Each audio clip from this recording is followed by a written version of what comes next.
Okay, good afternoon, everybody. Welcome once again to the Meat and Potato Show, conservative talk and awesome rock. I am your host, Christopher Mader, and we're filming once again here at 18 Grafton Street at the Osgood Bradley Building. Here at the Liberty Clubhouse on the 4th floor, Brad Wyatt, who is also running for state representative, owns this place, and he's so gracious to let us come on here. And it is my pleasure to welcome to my show somebody who is not a politician. This woman has a fantastic story to tell about how she came to America. She's running for state representative of the 13th district here in Worcester County in Massachusetts. And I want to welcome to the show Jackie Kostas. Jackie, Hi, thank you Chris. for coming on the show. Oh, thank you for inviting me. I'm absolutely astounded that you're here. I know you're very busy with your campaign, and you've been doing a lot of door knocking and going out there. And Jim Knowlton asked me to have you on and talk to you. And you and I have, we're good friends. We've known each other for about a year or so now. Oh, yes. Since the Tea Party, the whole thing. Yes. You have an amazing story to tell. The first question I want to ask you is how you came here to America. You and I had spoken one time when we were going up to one of Brad's events, and you told me the entire story. I thought it was a fascinating story, and I want you to just tell it for the camera, for the audience, and just tell us, how you came to America. And I've got a question about Peru too, and so go ahead. How did you get here? Well, more than 21 years ago, I came to United States many times. The last time that I came, it was to Miami, Florida. Then I met my husband. We married. And almost a year later, we moved to Worcester. He's from the city, and from Greek parents, immigrants. No? And we established a family. In the year 2008, I became an American citizen. Good for you. Amazing. Yes, the year of the election. Wow. Yes, I got in time. You got it just in time. That's funny. And you were saying that, back then, when we were speaking off camera a few minutes ago, that you were able to, back then, actually donate to some campaigns. But Yes. Things are just so tough now. Yes. Well, I want to say something. Go ahead. And since I came to this country, I feel attached with the Republican Party. Sure. From the beginning. The year 2008, when I became a citizen, I started giving donations frequently. Yes, I could afford it. Right now, 2014, for me, it's very difficult to do those donations frequently like I used to be. Sure. Because that money for me represents the gas to bring me work. Sure. Or the budget for my groceries or other things that I need. Yeah, just paying a bill for crying out loud. Everything has changed dramatically in our pockets, big time. It's now, and you're working. You're working full time. I'm sure is your husband working too? Yes. So I mean, you guys actually have an income stream, but even you are feeling that pinch. Yes. Just on everything. Can you imagine what it must be like for somebody who's unemployed, and not only unemployed, but somebody who's been so unemployed for so long that they're just out of the job market? I mean, it must be incredible. Is this one of the reasons why you decided to run? 3 years ago, I used to work in Sam's Club, which belongs to the Walmart company. I decided to be transferred to the Walmart in Worcester. Was a completely different customers. I used to hear about the welfare, the problems with those EBTs, and the story in Worcester. I faced the reality of the city, the state, and the country. And that store, I would say more than 90% of the customers are under the welfare EBT debit cards. Isn't that incredible? And you see this because you're right there. You know, when people talk about, oh, it's not true, there aren't that many people. You work in retail, you see that, you see those people coming up every single day. Yes. You see it all the time. Every day before I get in the registers, I had to take a couple pills for headache to handle so much corruption over those EBT debit cards, because you have to understand those EBTs, food stamps, are debit cards. The people have cash available, and they tell you they can do whatever they want with the cash they receive. Sure. And nothing stop them to purchase whatever. They purchase, well, let's say, but not that I think Sam's Club actually sells cigarettes or anything, but one of the things I always did part-time was I always worked convenience stores, and I always run into that myself. They'll come in and they'll buy a whole bunch of junk food, and then they'll try to do cigarettes, and one of the stores I worked in actually sold alcohol, so, you know, beer and wine, so they would try to do it all on the EBT card, and because they did have money, and because you're right, it works as a debit card. Exactly. Yeah, there it goes. Because the government made those food stamps, EBT, change to a debit card, the way that welfare doesn't feel, how you say? Yeah, they lowered the standards. Exactly. They lowered the standards, and there's less restrictions. Years ago, my mother, back in the 70s when divorce was just becoming, it was still a stigma, but in the 70s in America, it was becoming a big thing. And there was a time when my own mother had to go on welfare, and she was on food stamps, and back then we had the old-fashioned food stamps, you peel them out of the booklet, and all you could do was buy food. That's it. That's all you could do with it. My mother was ashamed that she had to do that. She would always tell me, you know, don't talk about this. You know, this is between us. Keep it quiet. But today, it's so mainstream now. It's a career. It's a career. Yes. That's unbelievable. And they don't feel ashamed to tell you what are they doing with the money they have in the food stamps, EBT as a food code, and with the cash. Right, right. They don't feel ashamed to tell you what's the plan they want to do with that. I've seen it too. And my eyes simple get bigger. It was a big awakening. Frustrated. Sure. And one day, many times, we used to talk with my co-workers and customers. They are not under those EBT food stamps, the frustrations. And so many times I say, what can I do? Where to go? Who to call? And I remember I saw Shauna O'Connell talking on the record with Greta, and I hear what she said, and I thought to myself, okay, finally we have somebody working to our side, to the low-income, hard-working class. But we need to support them. How?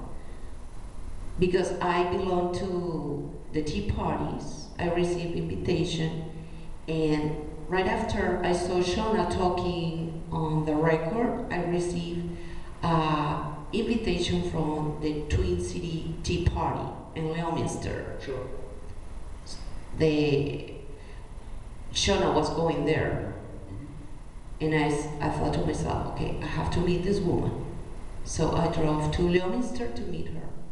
And everything that I was holding on my chest, I rose my hand and I said what I was holding for a long time. And since then, I started attending more Tea Party meetings, other conservative Republican meetings, and learn and be informed what's going on. And I am so happy that I found a group that we are in the same page. Before I said, where to go? Somebody has to think the same way I do in the city that I live. So that's what I'm running. She is my inspiration. Good. Excellent. Yes. What a story. That's amazing. That's Yes. fantastic. Now, here, when you lived in Peru, one of the stories that you had told me about was about the communists that had taken over in there and some of the things that had happened. And you just said about how you had joined the Tea Party. And one of the things I'm sure you know about the Tea Party is we're constantly under attack. We're constantly under attack by the left, by the communists all the time. So you actually, there's experience that you have growing up in Peru and what happened. And I was wondering if you could just kind of give America a little bit of warning about communism and what happened. Go ahead. Okay, I just want to say one thing before I start talking about Peru. The Tea Party represent people like you and me.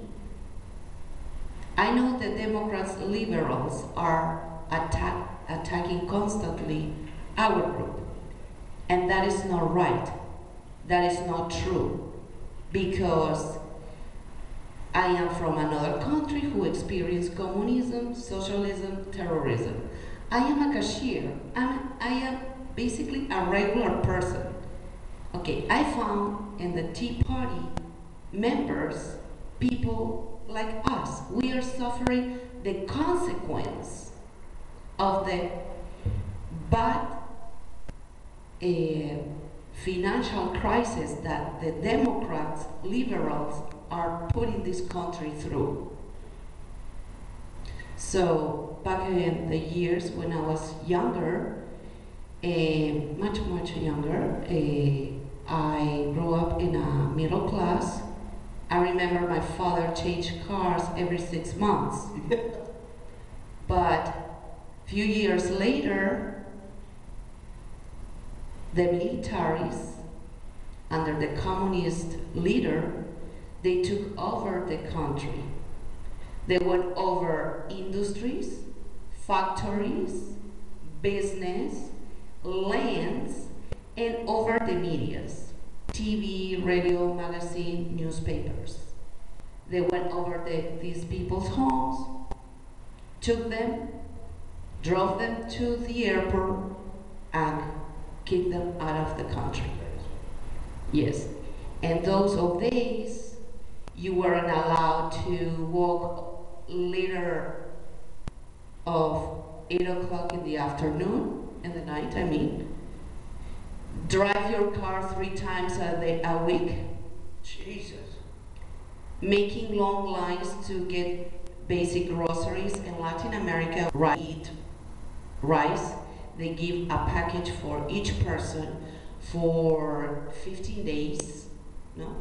A bottle of oil, milk. They control the basic groceries. And a few years later,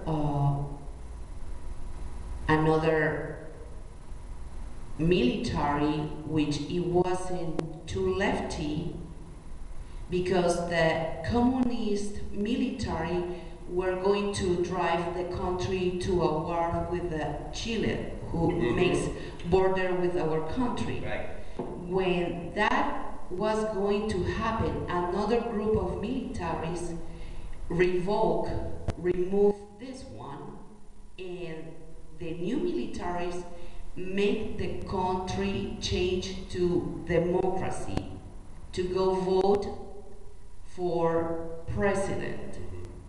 So those days came, a democracy party, which was middle right, won the elections, did a crappy job. People were upset, and a candidate who was very socialist won the elections later. Under the socialists, what they did was they opened the people's savings accounts and they took their savings in dollars without warning. They did that in Cyprus. They just did that in Cyprus last year, I think. Something. Yes, and in countries like Peru, and the people, because they don't trust the government and the banks, instead to put their savings, their money, their dollars in the bank, they start hiding those monies under a pot of plant or behind the couch, under the mattress. Those were the banks that we have in Peru. Not the bank. It was somewhere in the house hiding. And this would crush the economy because now there's no money actually floating through the economy. Everybody's holding on to their money. Exactly. I mean, what were prices like? Prices must have gone through the roof. Yes, I remember. How old were you when you came to America? I was 28 to 29. Okay, so this was a while ago, and so this was all going on as you were growing up, in other words. Yes, and in those old days, meanwhile the government, they were stealing the money in the country. Right. Another group, calling the Shining Path, the terrorists, was growing and growing. The governments, they were busy filling their pockets and filling their pockets. When I was 26, 27, they start in the rainforest, they moved to the Andes, and little by little they were surrounding the capital, bombing business towns, bombing buildings with people living in. And I left the country when they start going through the radios and threatening people to not go work because they could be under bad consequences. Sure. So. Or a business could be bombed while they're out there at work. Yes, the country was. Did you personally ever see anything? Did you personally ever witness any attacks? Were you ever? The bombings, the sound of the bombs. I remember the first bomb. What city? What town did you go? I am from the capital, Lima. Okay, so you were there in Lima, and you would actually hear the bombs. I think I was like 14 years old. No, 15 years old. Wow. And we were in the living room of my house after lunch, talking with my mother, friends. And then we hear a weird sound. That concussion. Exactly, but we thought it was an earthquake, but it was a weird earthquake. So that starts, the New Year's came. Everybody goes to a party, and they blow the electricity in the capital. From there they start once a month, twice a month, more often keeping the country in darkness. We used to go to the movies or going to the club for dancing, and we could hear the bomb sounds. Wow. And everything is stopped. No more movies, so the movies had to close. No more clubs because people were afraid. What did this do for I mean, you couldn't even get up in the morning and say to yourself, well, I'm going to work today. You must have said to each other, well, are you going to work today? I don't know if I'm going to work today. Is my work still there? You know something? That kind of living became like a routine. Yeah. Yes, they were bombing in the morning, bombing in the night, people walking. If it was your turn, well, it was your turn. Then you knew which areas to stay away from. There were probably, like, you might not want to go down that street at about 2 o'clock this afternoon. Stay away from that area down there. And then sure enough, about 2:15, a bomb would go off somewhere. It's like, see, I told you, stay away from that area. Yes, it was very sad. We have two major terrorist groups, the Shining Path and the Tupac Amaru. But this Tupac Amaru, that group, what does that mean? Do you know? It's a name of an Inca revolutionary Oh, really? in those old days, and they call themselves Tupac Amaru. And the Shining Path was very brutal, one of the most brutal in Latin America. With the kidnapping? They must have done kidnapping. They went through little town states, grabbing the governors and policemen and executed in the plazas, shooting them, killing. They were very savage, killing governors and authorities. You couldn't find a policeman in the capital at all. Really? Yes, it And was. what was crime? I mean, now that these guys are running rampant, I mean, crime must have gotten out of control. Out of control. Everything Because you was don't have police just patrolling the streets anymore. Everything was under control. You want to find a tire for your car, you have to meet someone who sells tires and put your name on the list for one tire or maybe two tires. That's the way I left Peru. It was very hard to find a tire. Just to find food, just to find a tire. Exactly. And here in America, you can just go down to a corner store and you have everything you want. Yes. And also, how many thousands of college graduate students, for example, an engineer or a doctor graduated, couldn't find jobs, and they end up as a teller in a bank for a very low wage. That sounds familiar. That's happening today here in America. Exactly. I mean, people are getting out of college with incredible degrees. Yes. There's no job. And the government is giving away those free acts, free tuition. Okay, when they end up, where they gonna get a job? They are throwing the loans. How is the student college, they're gonna afford to pay those loans? Knocking doors, we met a guy with 3 boys graduate from WPI. The 3 boys couldn't find jobs yet. Certainly. And they have to pay loans. They have to pay the loans. That's right. Okay, so I don't think the liberals, Democrats, are actually for the low income, hard working class, middle class at all. They are making our life very difficult. We don't see improve at all in any level. But when they're talking about the unemployment is shrinking, they might talk about jobs in the government. Sure.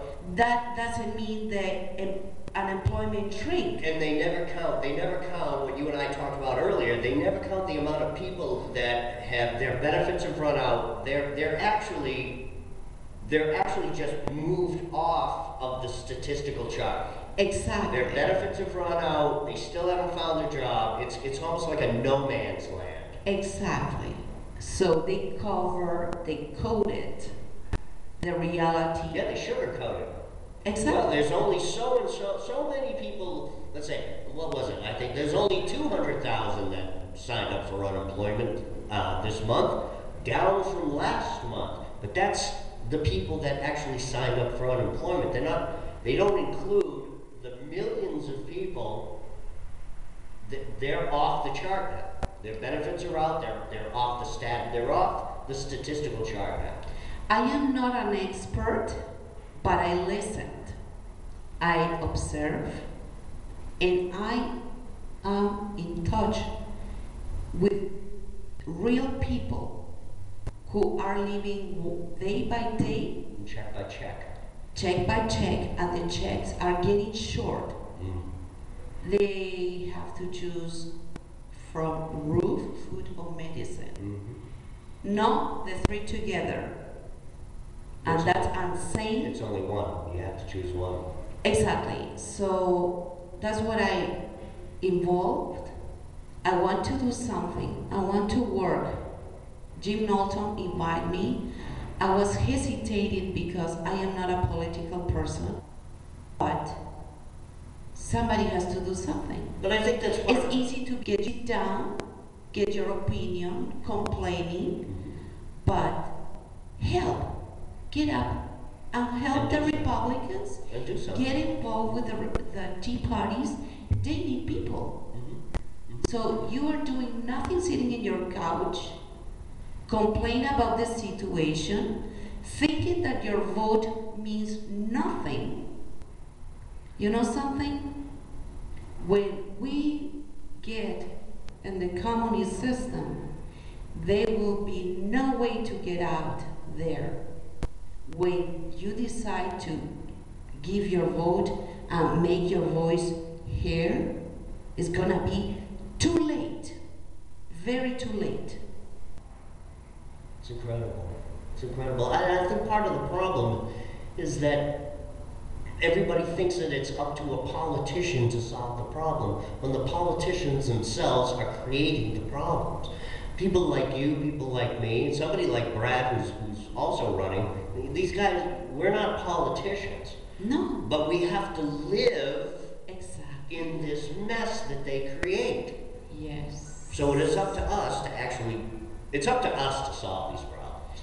Yes, and the people think, do you think people like you, me, Brad, and the other state representative wouldn't do something better to do to be involved in Oh, of course, this? there's lots of It's things we're trying to be doing, right? exactly, somebody has to do something. Sure. And if we are involved to be the voice of others, please, the others support us. And the other thing too is regardless of how the campaign shakes up, whether you win or whether you lose, what's important is that we continue to do it. Is that even in 2016, when the next election cycle comes around, we do this again. We just keep doing it, and we keep hammering and keep hammering and keep hammering. Eventually, something's going to change. Eventually, something's going to crack. Let's say that you get elected.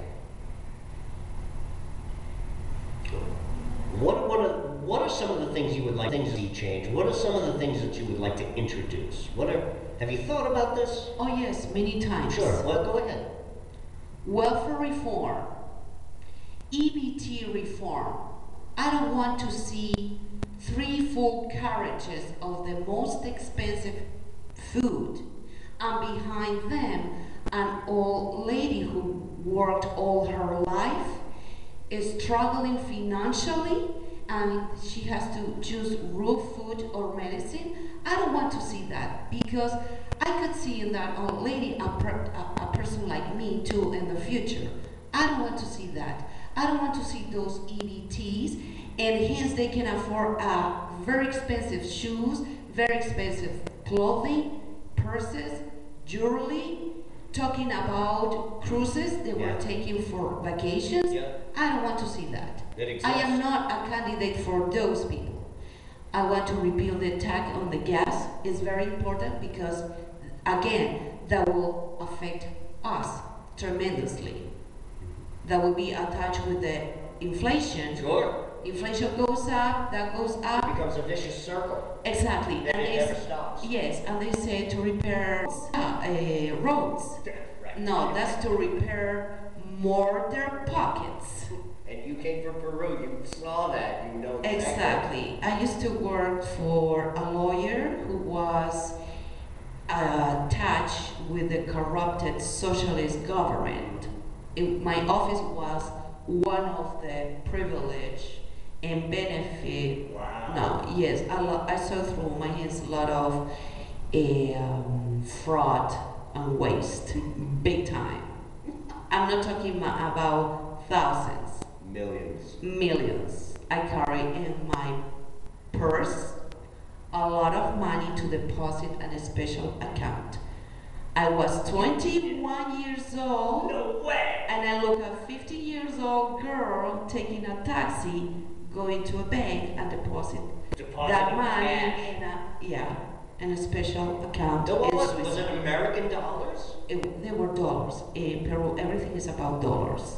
Wow. Yes. So you lived it, and now you're seeing it here. exactly. It's all happening is it like a bad dream that you can't wake up from? Yes, I can't believe it. And I mean, you came here wanting to live free, and you heard, oh, America, you gotta go to America, go live in America. And now that you're here, it's like, wait a minute. this sounds familiar. This sounds very familiar. Yes. I've heard this song before. Yes, and repeal the tax on the gas, like I said. Yeah. Repeal Obamacare. In Massachusetts, we don't need Obamacare because as long as I know, we have universal health care. Mhm. So they already signed, somebody who's my opponent, signed for more than $100 million. Yeah, who's the seated person? Who's the, John Mahoney. okay. You're on camera. That's okay. That's okay. And Well, hey, it's your opponent. You're supposed to speak out of there. And what did he sign? What did he get on for Obamacare. Sure, exactly. Right. Yes, so there is another money coming from the taxpayers. Again, we are attacked constantly. They don't leave us alone. And another thing very important is to support the small business. Sure. Cut regulations, no more regulation, unnecessary regulations. 70% of all jobs come from small companies and small businesses. Exactly. I believe that small business are the relaxed economy of each city, town, and state. You know, I think a lot of people, they get confused with, they think that if we relax regulations and we relax taxes, that corporations, the big mega corporations, international corporations, will be the beneficiaries. And I think what we need to do is we need to start concentrating on small companies. The guy down the street who owns a sub shop, the person, look at Brad Wyatt here also. He owns a diamond blade company up in Clinton, Mass. He's not this international mogul. I mean, he's just a guy, he's got a few employees, he's building something right here in Massachusetts, and somebody like him needs to be given those breaks. Full support to the small business. When I came to the city of Worcester, I was in the register of Sam's Club. A lot of business people were offering me a job for a very good money to start. Right. I didn't leave Sam's. I stayed at Walmart. Right now, there are no jobs. They are paying you. And you probably don't see those people anymore. No, Right. there are no more offers because they are choking with regulations. Right. Businesses are closing doors. And that's very important for me. And another thing is no entitlements to the illegals. We work That's interesting. long hours Go ahead. and our feet You're an to immigrant. support illegal immigrants who, some of them didn't work a minute in this country and collecting social security checks, and And they your have, babies too. yes, And they have everything paid: roof, medicine, food, cash. More EBT. Exactly. How does that make you feel? I mean, you worked hard to become a citizen. You took the citizenship training. You took that test. You became an American citizen. How does that make you feel? It makes me feel small because unfortunately, I call them the welfare elite. These welfare elite treat the hard-working class like a third class. Right. Make our work very difficult. When we see young ladies, professional, very well dressed, using EBT debit cards, purchasing more than $400 in cereal, and the client shipping those cereals to Dominican Republic as donations. Yep. Okay, when I see that, I think to myself, should I throw the towel and give up? Well, many Americans are thinking the same way like me, but no. The only way to make your voice hear is the vote. I hear many times, oh no, it's a wasting time, nobody listen. Okay, make your information, get your analysis of each candidate, use your common sense, and make your vote. That makes the difference.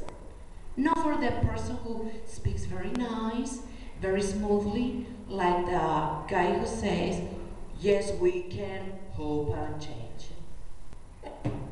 Jackie, thank you for coming on to the show. This has been an amazing conversation. I just want to see something. Go ahead. I live in America. I am an American.